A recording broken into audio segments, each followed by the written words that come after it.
My name is Cynthia J. Briseño. I'm 32 years old, and if you had looked at my Google Calendar 2 weeks before everything exploded, you would have seen an entry titled Operation 30. It was my boyfriend Mateo's 30th birthday weekend, and I had spent 3 months planning it with the precision of a military strike. I am a project manager by trade. Schedules, budgets, confirmations, contingency plans, clean execution. That is how my brain works. When I love someone, I do not do half measures. I build the whole thing. I make sure every detail lands exactly where it should. Mateo had been hinting for months that he wanted a VIP birthday, something that looked expensive on Instagram and felt even better in real life. He wanted main character energy, as he called it. So I delivered. Friday night at the Vane, the hardest reservation in the city. I called in a favor with a client to get a table for 6. Saturday was a full luxury spa package for him and his best friend Sean, followed by a surprise overnight stay at a boutique hotel downtown. Sunday brunch, flowers, a custom cake, and a vintage watch he had circled online 6 months earlier, pretending it was too expensive while making sure I saw the tab still open. Total cost was somewhere north of $4,000. I did not care about the money. I loved him. I wanted him to feel chosen.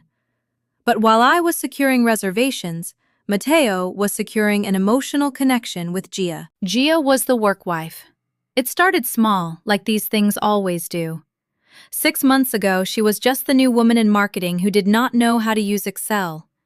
Then she became Gia who brings me coffee. Then, Gia who really understands the pressure of this industry. Then, Gia who texts at 10:30 p.m. because she is going through a lot. I am not a jealous woman by nature. I have male friends. I understand workplace closeness. But the boundaries began dissolving in ways that made something in me go still. His phone lit up late at night. He smiled at messages with a softness I had not seen directed at me in months. "Work emergency?" I would ask. "No," he would say, thumbs moving fast. "Gia's just sending memes. She had a rough day." "She needs support from you at midnight?" He would sigh, heavy and theatrical. "She's sensitive, Cynthia. She's not emotionally locked down like you. We have a connection. It's purely intellectual and emotional. Why do you always make things weird?" That was his favorite defense. Therapy language sharpened into a weapon. If I asked for basic respect, I was controlling. If I was uncomfortable with another woman taking him to lunch 3 times a week, I was insecure. If I asked why she needed him after hours, I was projecting. I tried to be the bigger person. I told myself I was the one he came home to. I was the one planning Operation 30. Gia was just a needy coworker he felt sorry for. I was wrong. 3 days before his birthday, I came home with the gift bag from the jeweler and found Mateo on the balcony. His voice was low, intimate. When the sliding door clicked behind me, he jumped and ended the call. "Who was that?" "Gia," he said too quickly. "She's having a crisis." She seems to have a crisis every time I enter a room. His expression hardened. "You wouldn't understand. She feels things deeply." I let it go. I did not want to ruin his birthday week with a fight. I told myself we would get through the weekend, then talk like adults. Then came Tuesday. I was in the kitchen making risotto. Mateo sat at the island with a glass of wine I had poured for him, staring at his phone with that private little smile. I asked how work was. "Intense," he said. "Gia had a panic attack around 2. "Is she okay?" "She is now." He put the phone down and looked at me like he was daring me to react. I stayed with her. We went into the quiet room, turned off the lights, and cuddled on the couch for an hour until her breathing regulated. I stopped stirring. "You cuddled another woman in the dark at work?" He rolled his eyes. "It's called co-regulation. It was completely platonic." I turned off the burner. Mateo, you are a man in a committed relationship. You spent an hour lying in the dark with another woman. She was in distress, he snapped. Touch is a basic human need. Gia and I have a soul connection. My work wife and I cuddle sometimes. It's harmless. If you're too insecure to handle me supporting a friend, that's your issue. Fix it in therapy. I looked at him. Then I thought about the birthday weekend, the watch, the hidden engagement plans I had been considering for next year, and the 3 years I had spent managing his chaos. I picked up the wine bottle and topped off his glass. You're right, I said calmly. His smug smile returned. He thought he had won. He had no idea I had just canceled him in my head. At 7 the next morning, Mateo left for work with the breezy confidence of a man who believed he had successfully trained his girlfriend to accept disrespect as emotional growth. He kissed my cheek, grabbed his laptop bag, and said, "Don't forget to pick up the dry cleaning for Friday. The blue shirt, not the gray one." I smiled. I won't. The door clicked shut behind him, and for a moment, I just stood there in the quiet apartment, listening to the hum of the refrigerator and the echo of him telling me that my boundaries were my issue. Then I walked to the kitchen table, opened my laptop, and pulled up the spreadsheet titled Operation 30. The first call was to the vein. "Good morning," I said when the hostess answered. "I have a reservation for 6 this Friday under Cynthia Briseño. I need to cancel it." She asked if I wanted to reschedule. "No," I said, "but I need a note attached to the cancellation. My boyfriend doesn't know it's canceled yet. He may still arrive with guests." There was a pause. "Is there a reason code you'd like us to enter?" "Yes," I said. "No longer needed." She repeated it carefully, confused but professional. No longer needed. Exactly. Then I called the spa, canceled the couples package and Mateo's grooming add-ons. Then the hotel. Then the florist. Then the bakery. Then the boutique where I had bought the vintage watch. By noon, every surprise, every upgrade, every carefully planned moment had been erased. By 2, the refunds had started appearing as pending credits. By 4, my clothes, documents, electronics, and the few personal things I actually cared about were packed in my car. I did not take the furniture. I did not take the dishes. I did not take the art he had picked because he said my taste was too practical. I left the spare key on the counter beside a printed note that said, "My portion of the lease will be handled through the landlord. Do not contact me except in writing about logistics." No anger, no begging. No emotional evidence he could twist into instability, just procedure.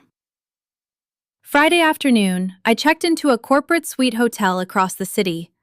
It was generic, quiet, and comfortable enough to work from. My phone sat face up on the coffee table.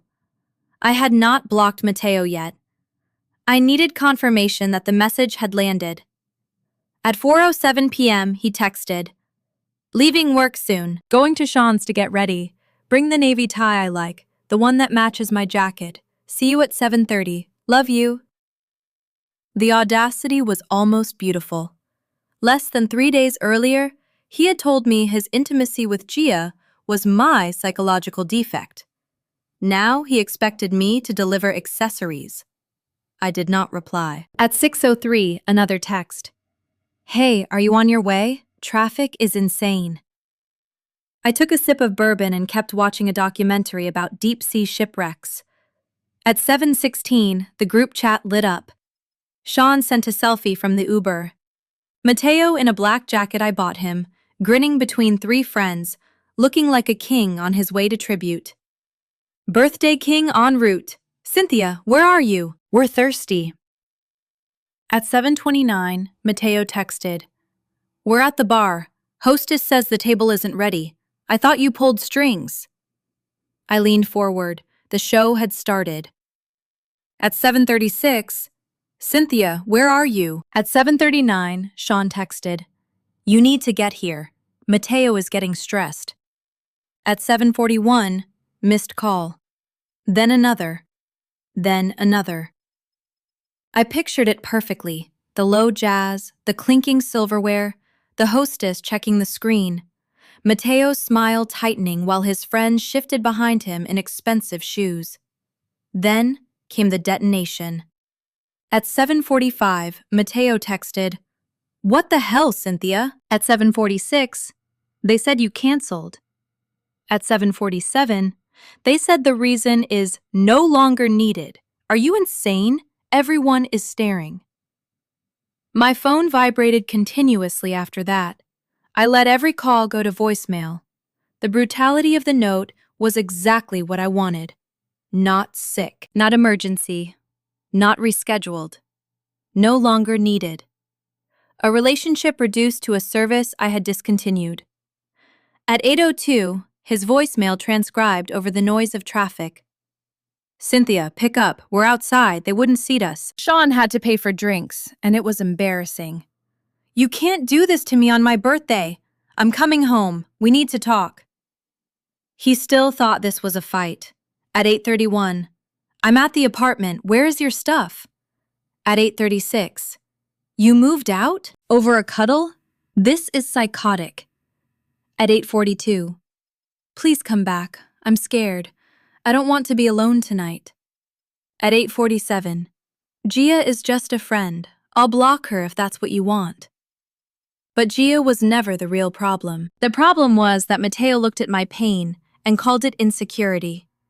He broke the basic contract. I protect you. You respect me. At 9:15, I finally replied, "I planned a birthday weekend for my boyfriend, but you checked out Tuesday to be emotionally single with your work wife. I finalized the cancellation. Enjoy the platonic silence." He replied, "I hate you." I wrote back, "You're right." Then I blocked him. The next morning, I woke up to an Instagram notification. I had forgotten to block Mateo there, which turned out to be useful because he had already started building his version of the ruins. At 2 a.m., he had posted a black screen with small white text. "The betrayal you never see coming hurts the most." Under it were 3 hashtags: heartbroken, narcissist, healing. I stared at it for a few seconds, then laughed out loud in the quiet hotel room. Of course he was the betrayed one now. Of course, the canceled birthday weekend, the empty apartment, the blocked number, all of it had become proof that I was unstable instead of proof that I finally believed him. I did not respond. I did not post my side. I did not call Sean to explain. I did not send screenshots to the group chat. That would have been the old Cynthia, the project manager of everyone else's emotions, rushing to make sure every stakeholder had the correct information. This time, I let silence do the first round of work. But I had sent one thing before I slept, and that was not to Mateo. It was to Gia's husband. Finding Jason Holloway was easy. Gia tagged him in anniversary posts, vacation photos, and smiling brunch pictures where she called him my forever person, while apparently using office couches for spiritual cuddling with my boyfriend. My message was short, factual, and stripped of every ounce of emotion. Subject line: Tuesday afternoon. "Hi Jason, I'm Cynthia, Mateo's now ex-girlfriend. Mateo told me that he and your wife Gia spent an hour cuddling in the dark in their office quiet room last Tuesday for what he called emotional regulation. He insisted this was platonic and normal. I disagreed and ended the relationship. I thought you deserved to know how your wife defines workplace support. Best, Cynthia." Then I closed my laptop and ordered breakfast. Monday morning, while I sat in a temporary co-working space with coffee that actually tasted good, Mateo walked into his office expecting sympathy. I imagined him entering with those tired, wounded eyes he used whenever he wanted women to soften around him. He probably expected Gia to pull him into a conference room, whisper that I was cruel, maybe offer another one of those healing embraces they both insisted meant nothing. That was not what happened. I learned the details later from Dave, a mutual friend who still worked in the building and had no talent for keeping information to himself. Jason had confronted Gia on Sunday night. Gia did not confess nobly. She panicked, she cried. Then she did what people do when the fantasy threatens their actual life. She threw Mateo directly under the bus. She told Jason that Mateo had become too attached, that he leaned on her too heavily, that she felt pressured to comfort him because office politics made rejecting him awkward.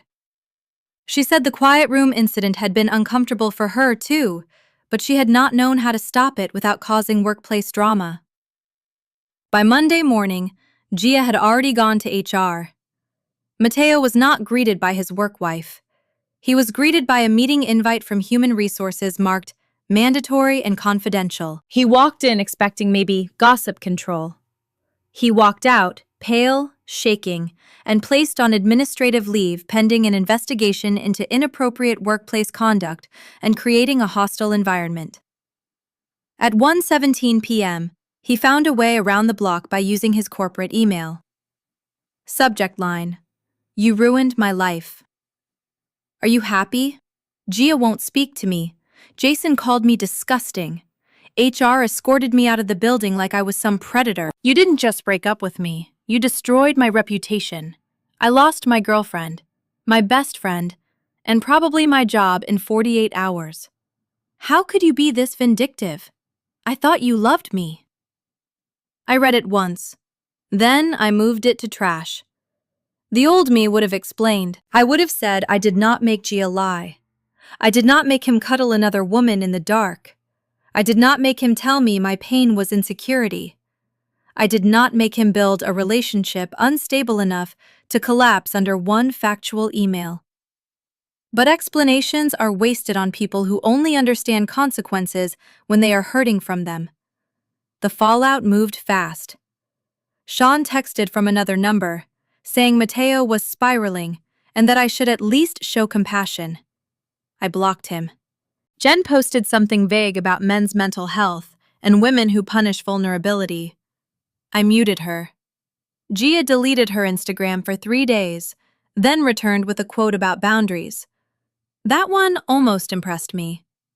By the end of the week, Mateo was not posting black screens anymore. He was silent. And that silence told me more than all his messages had. For the first time in 3 years, the chaos was not mine to manage. Over the next 2 months, the updates came the way weather reports come from a city you no longer live in. Occasional, distant, mildly interesting only because you used to know the streets. Mateo was fired first, though his company called it a mutual separation to keep everything neat. HR apparently concluded there had been inappropriate workplace conduct, blurred boundaries, and enough contradictory statements from Gia and Mateo to make both of them look radioactive.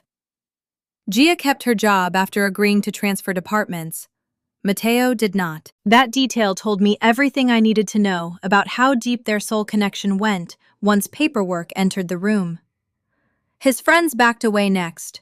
Sean, Jen, and Chloe had all been there outside the vein when the hostess told them the reservation had been canceled and the reason was no longer needed. They had seen Mateo go from birthday king to abandoned liability in less than 10 minutes. At first, they tried to defend him online with vague posts about compassion and mental health. Then the office story spread. Then Gia's husband started telling people his side. After that, sympathy became inconvenient. It is difficult to keep cheering for someone's emotional freedom when it turns out that freedom involved dark rooms, another woman's marriage, and HR interviews. Mateo had to move out of our apartment by the end of the lease cycle. Without me splitting costs, booking services, handling bills, smoothing landlord emails, and remembering deadlines, the place became too expensive and too complicated for him to maintain. He moved back into his parents' house in the suburbs, which I learned from Dave, who delivered gossip like he was providing public infrastructure. Apparently, Mateo's mother was furious that he had let a stable woman get away. Which was funny, considering men like Mateo only appreciate stability after mistaking it for furniture. Meanwhile, I slept. That sounds too simple, but it was revolutionary. 8 hours, no phone lighting up because Gia had a crisis. No late-night argument about whether basic boundaries were oppressive. No waking up to Mateo sighing dramatically because he felt misunderstood by his manager, his friends, his father, capitalism, weather, or whatever else had failed to worship him that week. I woke up in quiet rooms and realized peace had a sound, nothing demanding me. My bank account recovered faster than my nervous system, but both recovered. No luxury birthday weekends, no emotional apology gifts, no last-minute hotel upgrades because Mateo wanted to feel seen. I cooked food I liked. I walked to the co-working space. I took on a larger project at work and executed it with a clarity I had not felt in years. My manager even said, "You seem more focused lately." I nearly laughed.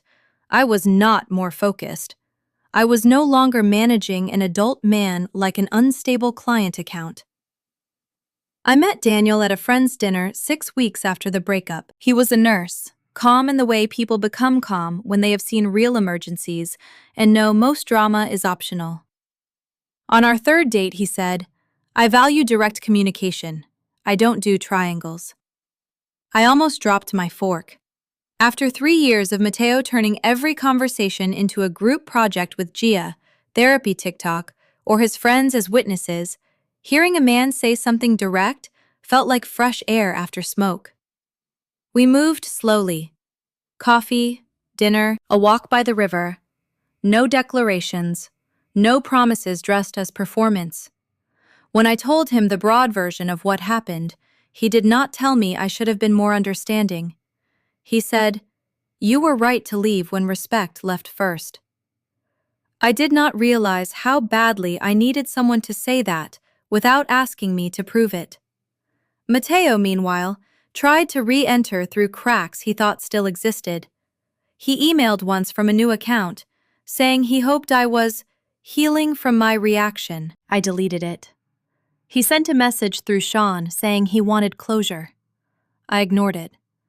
Then came the long apology, 3 pages of careful language about confusion, attachment wounds, emotional miscommunication, and how Gia had manipulated his empathy.